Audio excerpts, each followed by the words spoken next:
India में prevention of corruption act है, लोकपाल है, विजिलेंस कमीशंस हैं, एंटी ब्राइबरी प्रोविजंस हैं, फिर भी करप्शन इंडिया का एक बहुत कॉमनली साइटेड फीचर माना जाता है। लॉज एग्जिस्ट करती हैं बट मॉरल स्ट्रक्चर में ये इनग्रेन नहीं हुई हैं। They have not become self-enforcing. Vivekananda said this over a century ago. The strength of the society is not in its laws, but in the morality of its people. UPSC is asking you whether you understand what he meant and what it means for how civil servants should understand their role.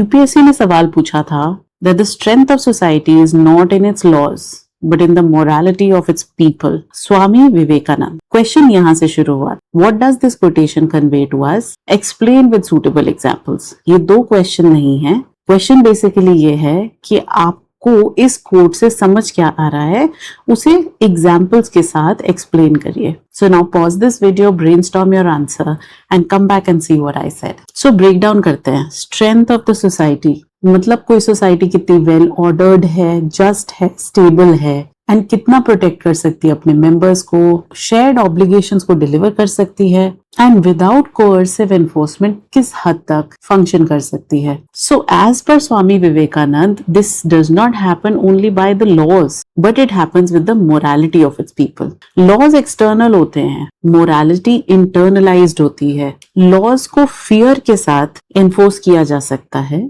Morality conviction से आती है. Laws political power के साथ change होती रहती है but morality काफी हद तक स्टेबल होती है. So you had to understand that moral culture of citizens किस तरीके से इम्पैक्ट करते हैं. सो अगर आप इंडिया को अंडरस्टैंड करें, इंडिया में बहुत सारे लॉज हैं मोस्ट डोमेन्स में, anti corruption, environmental protection, education, health, हर चीज के लिए लॉज हैं बट गवर्नेंस फेलियर्स फिर भी होते हैं. देखा जाए तो मॉरल इंफ्रास्ट्रक्चर का एक बहुत बड़ा रोल होता है and here is the concept of cultural lag. मतलब लॉ आपने बना ली लेकिन कल्चर लैग कर रहा है, उस वजह से इम्प्लीमेंटेशन नहीं हो पा रही. So now you see this question is quite intertwined. They are saying what does this quotation convey to us and explain with suitable examples. So इस quotation का मतलब तो आपको देना ही है लेकिन examples के साथ. So what you can write is Vivekananda identified the foundational paradox of governance. Laws are external constraints that require enforcement, surveillance, punishment. But enforcement itself requires personal with moral commitment. A society whose members have internalized civic virtues need minimal coercive apparatus. On the other hand, one that has abandoned it cannot be governed by any legal architecture, however comprehensive. Right? So ये dichotomy जो है, ये paradox जो है, वो इस statement से निकल के आता है. अब हम कंपेयर कर लेते हैं लॉज को मोरालिटी ऑफ पीपल से. लॉज एक्सटर्नल होती हैं, मोरालिटी अंदर से निकल के आती हैं. लॉज लिमिटेड होती हैं to observed and persecuted act. Morality reaches every action, public and private, seen and unseen. Laws expensive हो सकती हैं, सिलेक्टिवली अप्लाई हो सकती हैं.